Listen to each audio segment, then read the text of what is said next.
Welcome to ask MBA. Now guys, I know कि verbal को हमने पहले ढंग से पढ़ा नहीं और अभी दिक्कत हो रही है। वर्बल सेक्शन में कैट एग्जामिनेशन में ऑफ कोर्स सबसे बड़ी दिक्कत जो होती है, जो सबसे बड़ा प्रॉब्लम है, reading comprehension. Maybe your scores are not improving. Okay, you are attempting mocks or you are giving sectional mocks, your scores are not improving, or maybe they are fluctuating.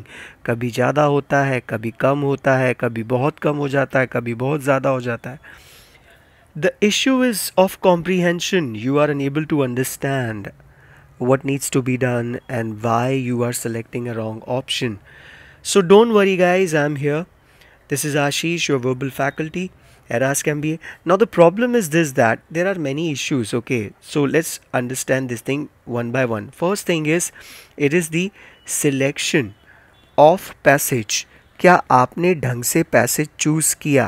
Now of course in examination you guys are going to be given 4 passages, 1, 2, 3, 4.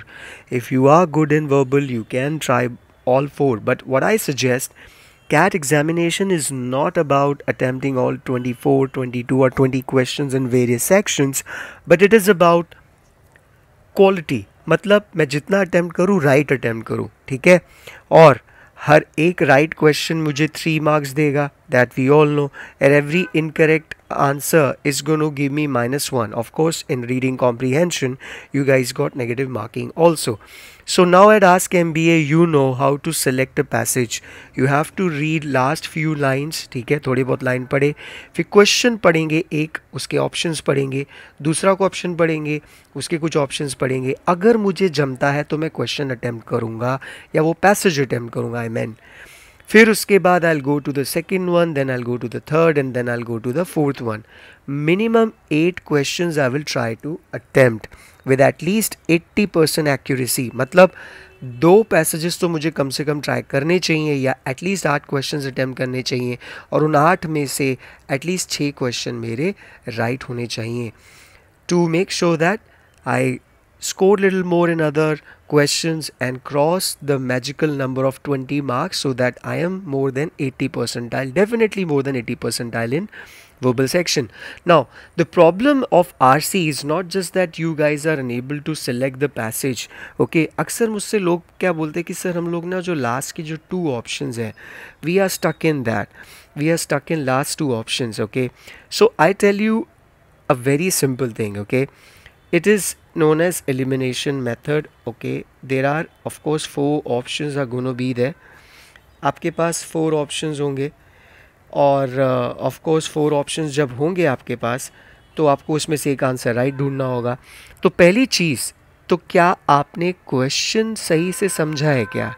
Have you guys understood the question correctly? कभी कभी वहाँ पे accept लिखा रहता है, कभी कभी वहाँ पे आपको नॉट गिवन लिखा रहता है. तो rather than selecting what you do not have, what is not mentioned, you end up selecting what is mentioned.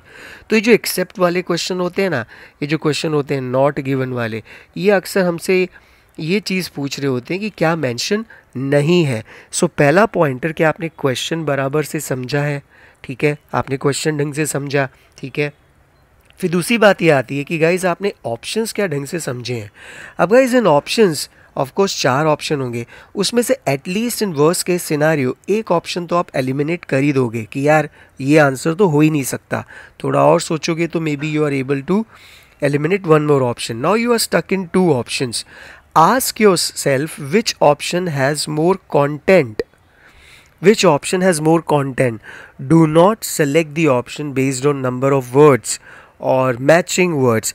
मतलब अगर मैं कहूँ I know Ron, मुझे रॉन पता है कौन है, ठीक है, और I know where he lives, or maybe I also say I know friends of Ron.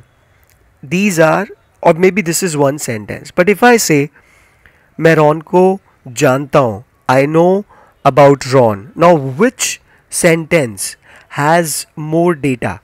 Now कई सारे स्टूडेंट्स को लगेगा सर यहाँ पे वर्ड्स ज़्यादा है कि I know the address of Ron और what who all are friends of Ron. But then this sentence I know Ron, it means many things. It means maybe what is not also mentioned.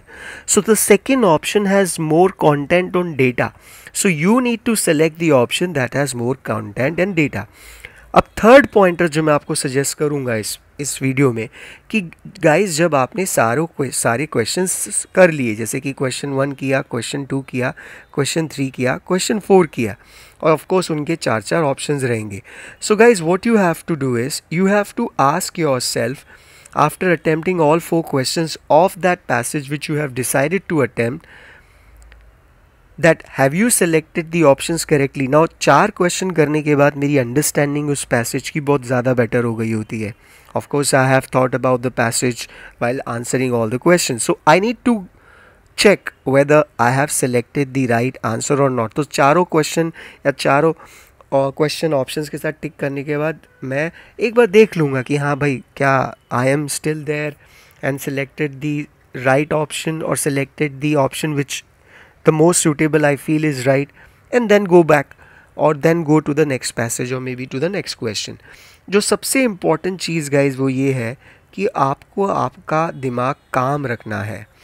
If you panic or if you worry about time, you guys are going to goof up in that passage and that will bring down your accuracy. So you need to focus on these 4 pointers clearly if you want to improve your accuracy, and it is about improving the accuracy. अगर मैं out of 24 questions 10 questions भी attempt करता हूँ with 80% accuracy, तो मतलब 8 questions right हुए. Now you do the math. 8 3 कितना होता है 24. Even if I say that कि मेरे उसमें से 2 रॉन्ग भी हुए, 24 में से 22 मार्क्स, ऑफकोर्स 10 में से 8 राइट हुए तो 2 नेगेटिव, तो भी 22 मार्क्स होते हैं guys. And if you get 22 marks definitely you are around 80 to 85 percentile के बीच में रहेगा, and that is a respectable score. I am not saying that you gonna get the top notch IIM because of that score, but at least you will be considered by other IIMs like baby IIMs and other colleges who accept CAT examination score. So this is a small video about reading comprehension which I thought I must share it with you guys, especially with Ask MBA students.